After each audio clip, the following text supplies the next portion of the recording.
Здравствуйте, друзья, меня зовут Алексей Заревин. Псевдонима у меня нет, возможно, потому что нет девичьей фамилии. Вообще-то я пишу детективы. Вот детектив, это книга 2020 года, в прошлом году у меня вышел юридический детектив «Дорога на Голгофу», который имеет большой успех. Вот. А рассказы, это как бы работа такая, да, вот рассказы, они покидают мой организм сами, без усилий. Вот, наверное, поэтому они мне и дороги, хотя, конечно, денег нифига не приносят. Вот. Первый рассказ называется «Валька». По-моему, это второй рассказ, который я написал в жизни. И он мне очень дорог, потому что я, в общем, после него понял, что он не безнадежен как писатель. Тогда еще не было никаких детективов у меня. Были только рассказы. Значит, Валька.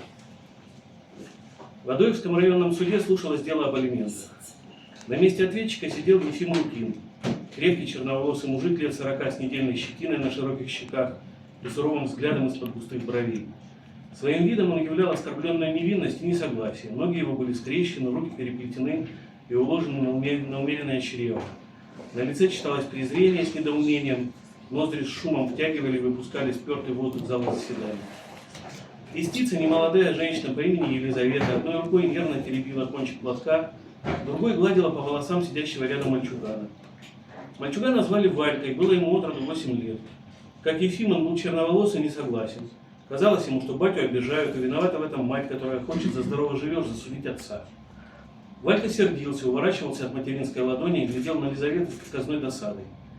Еще чувствовал Валька неясную тревогу, что вроде из-за него сыр горы, хотя это факт неочевидный, избавиться от виноватости не получалось. Вот и батя на него не смотрит. Чего не смотрит-то? Это ж мать судит, а он ни при чем. Отца Валька не знал, почти не помнил. Из всех детских впечатлений осталось ощущение чего-то родного, надежного.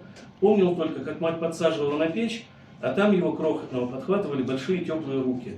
Укладывали животом на загорелую волосатую грудь и укрывали спину шершавыми ладонями. Валька изо всех сил прижимался к бате, хватал губами твердые волосы отцовской бороды. Вдыхал запах махорки и пота, да так распластавшись и засыпал. «Слушается дело», — скороговоркой зачастил секретарь. В первые дни войны Ефим бросил работу в колхозе, уехал в Тулу, устроился на военный завод и получил бронь. Изредка наезжал домой, но осенью 41-го Адоев оккупировали немцы, и визиты прекратились. Весной 42-го Елизавета родила сына, а в 44-м Ефима все-таки забрали на фронт. Вальке еще 2 лет не исполнилось. Елизавета честно ждала мужа с войны, не поддалась даже на ухаживание председателя колхоза, которого 3 месяца оккупации прятала в погребе. Вернулся Ефим только в 47-м, чужой, неприветливый. Преподнес китайский шелковый платок и рассказал, что в городе у него давно 2-я семья, а приехал только за тем, чтобы объясниться и дать Елизавете полную свободу. С тем и отбыл обратно в Тулу.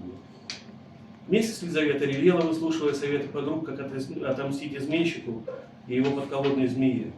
Зазывали ее к бабке ворожей, дескать, суженого вернет, а по любовнице сделает небо совчинку. Предлагали помощь отчаянных городских ребят, мол, так как метель заречется на сторону смотреть. Елизавете, однако, несмотря на более смертельную обиду, хватило рассудка отнести эти предложения. Самый дельный совет дал спасенный ею председатель. Подавай мать на алименты. А чего? Сына растить надо, обуть одеть, в люди вывести, все одна. Если, говорит, решишься, сгоняю в райцентр, все разузнаю, а время придет, отвезу в суд на своей машине. Судиться с мужем стыдно, это правда, размышляла Елизавета. А Валька чем виноват? Отца у парня нет, и уж не будет, пусть хоть так. В общем, убедила себя принять позор заради сына. «Ваш ребенок, Ефим Григорьевич?» – спросил судья, когда секретарь замолчал. Ответчик скосил взгляд на Вальку. Мать шепнула в ухо: «Встань!» и потянула за ворот вверх. Валька слез со стула, хмуро поглядел на батю. Жгучий, нестерпимый стыд разъедал нутро, ведь что люди скажут? Отца родного засудил. Ох, горюшка! Ефим отвел взгляд и твердо ответил: «Нет». «Не признал», — ахнул Валька. «Не признал. Как же это? Почему?» «А потому. Мать в город нарядила, сам себя не признаешь. Рубашка в горошек дурацкая, штаны наглаженные, главное, волосья зачесаны, прилизаны, как у буржуя какого. Как его такого признать?»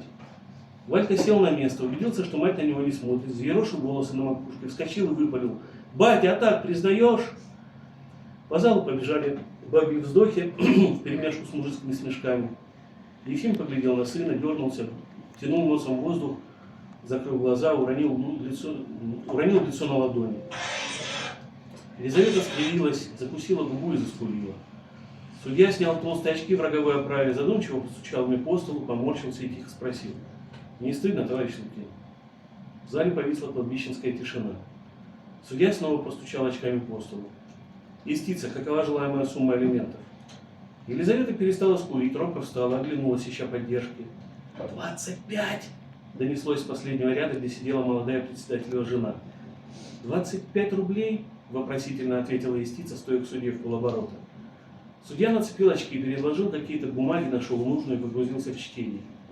Через минуту он встал и огласил: постановлением районного суда гражданин Лукин Ефим Григорьевич обязан ежемесячно выплачивать истице 15 рублей вплоть до достижения совершеннолетия их общего ребенка.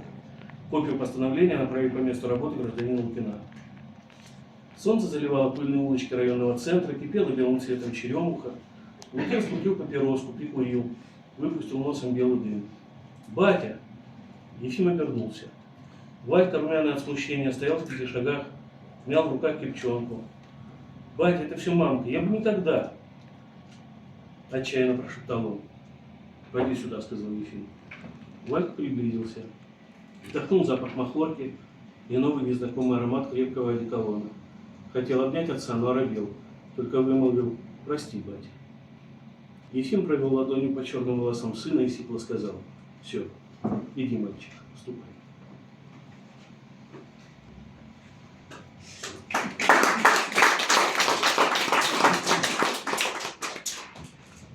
Ну, сейчас, как будет видно из второго рассказа, тема безотцовщины занимает большое место в творчестве писателя Зелена. Второй рассказ я написал, когда учился в школе литературного мастерства у Татьяны Никитичны Толстой, как раз там было задание определенное. Рассказ этот признали лучшим, чем я, совершенно согласен. День был пасмурный, тихий. Здесь водится тайник, рассказ называется. День был пасмурный, тихий. Акимов аккуратно прикрыл за собой калитку, прошел по цементной дорожке к дому. У крыльца сбросил дорожную сумку на жухлую траву, присел на скамейку. Расстегнул ворот шинели, вынул коробку беломора. Не торопясь тянул папироску, между затяжками вдыхал острый прелый дух поздней осени. Сквозь неряшливую паутину яблонних веток смотрел на серое матовое небо. Душа его была покойна и строга. Свое возвращение он придумал давно. Другие, скажем, собирают большие компании, напиваются, пляшут, дерутся, а он не так. Он объявится тихо, без суеты и бестолковой спешки, будто и не уходил на 2 года. Он даже дембельский не растратил, все принес в дом до копейки. Виделась ему в собственном поведении взрослая мужская зрелость, ощущалось прочное понимание бытия. Он и жизнь так проживет, добротно, крепко, делово. Докурив, привычно сунул гильзу в жестяную банку. Под оконной балясиной нащупал ключ, вставил скважину, распахнул дверь. В прихожей снял шинель, ботинки и все это так поставил, повесил, чтобы мать с порога поняла. Сын вернулся. Вот такой сюрприз. Пуще прочего, Акимов стосковался по самым обыденным радостям гражданки. Смешно вроде, но больше всего прям-таки до дрожи в коленях. Ему хотелось поставить чайник на плиту. Понимаете, не чаю выпить, а зажечь конфорку и поставить на нее чайник. Чайник стоял на плите, белый, с высоким прямым носом, на боку эмаль чуть отбита, проступает черная грунтовка. Акимов сунул в рот папироску, снял крышку, поставил чайник под кран.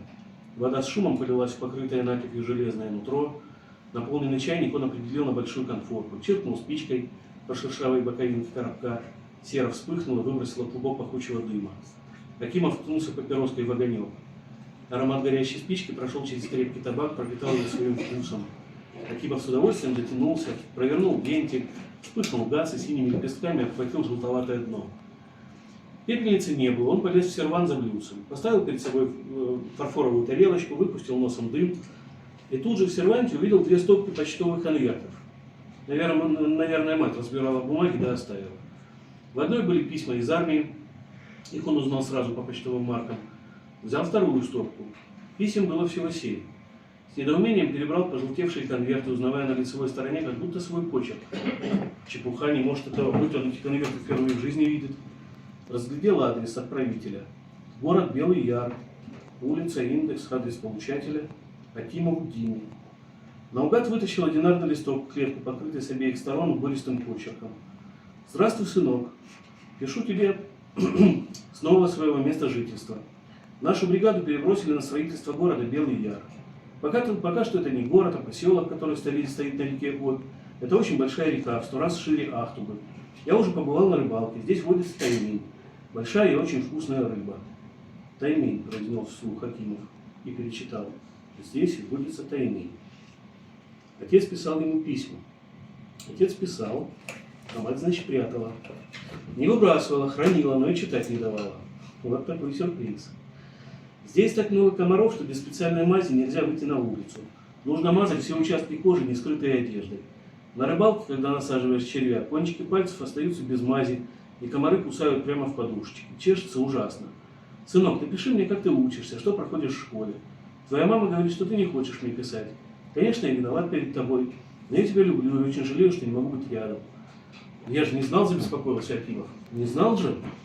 15 лет назад они сидели на скамейке, отец курил, наполнял белыми клубами мыльные пузыри, а Димка трогал их пальцем. Пузыри лопались, и сизый дымок, почувствовав свободу, улетал к небу, растворялся в солнечном ветре. Отец говорил, что скоро уедет на север. Димка не очень-то волновался по этому поводу, потому что дни были долгими, а все, что не происходит прямо сейчас, не произойдет никогда. Лишь увидав отца с чемоданом у двери, он почувствовал жестокий ледяной ужас. Мать пыталась его держать, но он вырывался.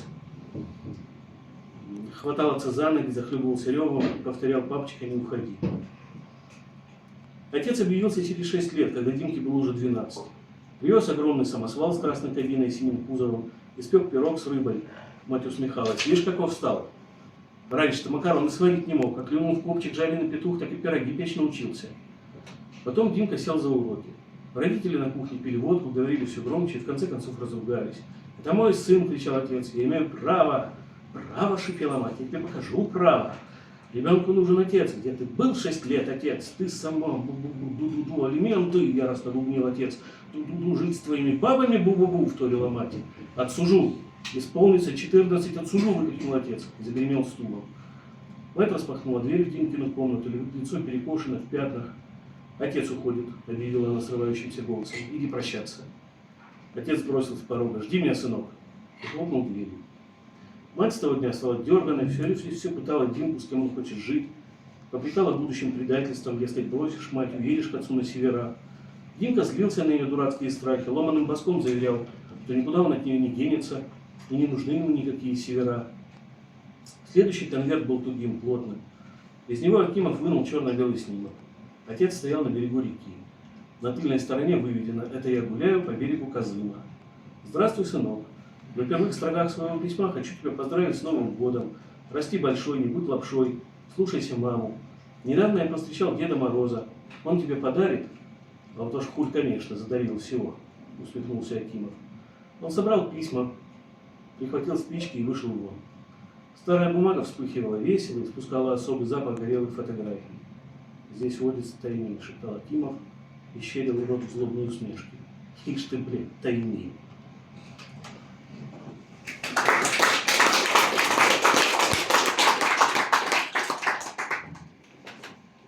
И третий рассказ — это совершенно документальная история, записанная буквально вот... Записанная.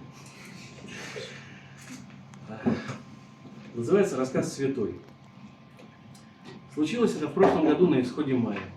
Я отправился к родным в Ставрополе. По дороге решил заскочить на денек-другой к армейскому товарищу в Приморско-Ахтарск. Для меня 300 километров не крюк, если за рулем. И вот где-то в окрестностях Краснодара гляжу, шагает по обочине поп. Настоящий поп с волосьями, бородой и прочими атрибутами служителя. На спине черный дорожный мешок на лямках. Я принял вправо, притормозил, опустил стекло. «Поздоровали, батюшка», — говорю, — «может подбросить?» «Спаси Господи, сынок», — ответил поп и полез в машину. Он устроился на пассажирском сиденье, пристегнулся, снял шапку, утер пот. Лет ему было за 60, лицо породистое, черты крупные, нос картошкой, лоб могучий, 7 пядей. Пахло от него сыростью и прелой листвой. Верхняя куртка многое повидала, но ряса под ней чистая, даже как будто выглажена. Только кромка подола снизу заморалась в дорожной пыли. «Всю жизнь хожу», — сообщил поп, — «тяжко». У него, кстати, голос был такой, знаете, вот очень похоже на Попадова. Вот, все-таки надо тебе дать колено под зад. Тяжко. Куда, батюшка, осведомился я, выруливая на полосу. Прямо ехай, сынок, я передохнул малость, брюхо болит. Чего ты, думаю, не было печали. Так может остановить? Вот заправка, там туалет приличный. Не то, поморщился поп, нутро болит. Хлоть скверная, брюхо выгрызает. Батюшка, огорчился я, вам бы в больницу. Нельзя, сынок, я старой веры. Помолчали. Все-таки, батюшка, куда путь держите? А то как бы нужный поворот проскочить. А у меня всякий поворот нужный, успокоил меня попутчик. Ты ехай, сынок, я подремлю малость. У тебя хорошо, тепло, мягко. Я-то прошлую ночку, слышь, под березкой перемог, отдохнул. Я помог ему откинуть спинку кресла, с заднего сиденья достал походную подушку. Спаси Бог, сынок, спаси Бог, пробормотал поп и тут же уснул. Через полчаса мимо проплыл указатель Краснодар 30 километров. Я подумал, что я так увезу пассажира к самому Азовскому морю. Может, оно и неплохо, но с другой стороны он уже обратно пешком пойдет. В общем, заехал на заправку, припарковался в сторонке. Для свежести воздуха чуть приоткрыл окна. В кафе сел у окна и следующие 4 часа пил чай, ел пирожки с мясом и тупил в Facebook. Торопиться мне было некуда, но в конце концов сидеть без дела наскучило. Когда мотор заработал, батюшка проснулся. Заправлялся, осведомил словом зевнул. Хорошо. Где мы теперь? Краснодар скоро, отвечаю. У меня там дело на полчаса, потом пойду на Ахтари. Угу, ну я с тобой еще чуть до маленько. Как чувствуете себя? Батюшка ощупал живот и ответил. А ничего, вроде поутихло. Хорошо, когда не болит. Минут через 5 справа показались из-за деревьев голубые в звездах купола. Батюшка оживился. Вот он, нужный поворот. Тут остановили. Я стал около указателя на какую-то станицу, до которой было 2 километра. Спаси Господи, сынок, с скороговоркой выпалил поп, ища фиксатор ремня, чтобы отстегнуться. В церковь зайду. А это же не старовера в церковь, заметил я осторожно. А это мне все равно, ответил поп. Бог во всяком храме есть. Что у католиков, что у буддистов, что у этих. Так их. Короче, у них тоже есть. Он совладал с замком и полез из машины.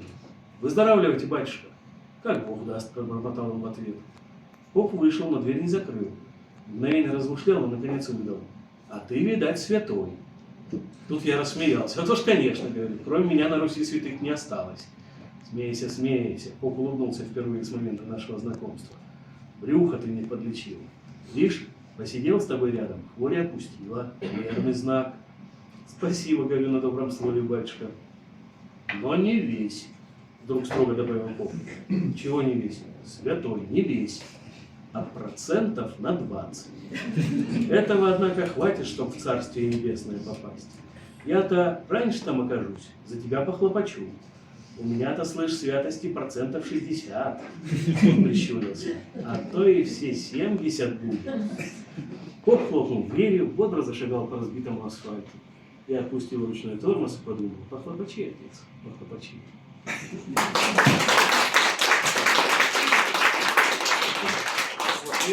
Мне еще разрешено спеть вам песенку, что я, собственно, и сделаю.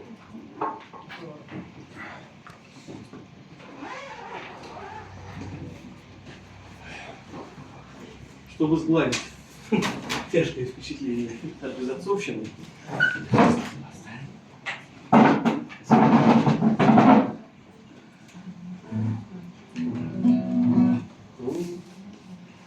Да, мороз.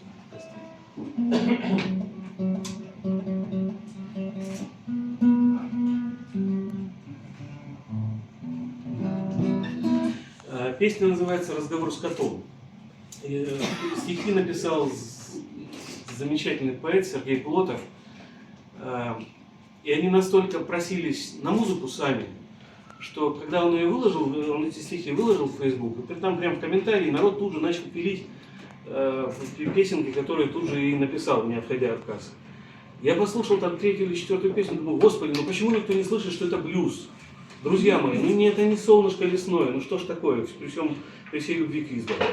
Вот, поэтому разговор с котом. Разговор с котом.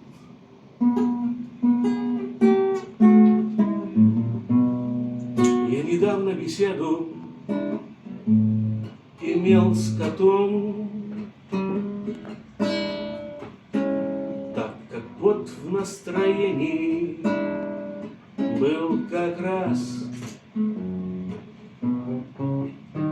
Он сказал, что нет никакого потом, лишь сейчас и здесь, только здесь и сейчас, что коты эту мудрость знают давно. Если ты спокоен, весь мир эскорт, что приятно просто глядеть в окно, что в коробках тайна, а в миске корм. Хочешь поесть — поешь, хочешь поспать — ложись, одолеют мысли лицо мой. А девятая жизнь, лишь девятая жизнь, что-то вроде пятой или седьмой. Но потом, я воскликнул, потом-то смерть. Кот зевнул равнодушно, махнул хвостом и сказал живота, вычищая мед: ты забыл, что нет никакого потом. И поэтому хочешь поесть — поешь, хочешь поспать — ложись, одолеют мысли лицо мой. А девятая жизнь, лишь девятая жизнь, лишь девятая жизнь, что-то вроде пятой или седьмой.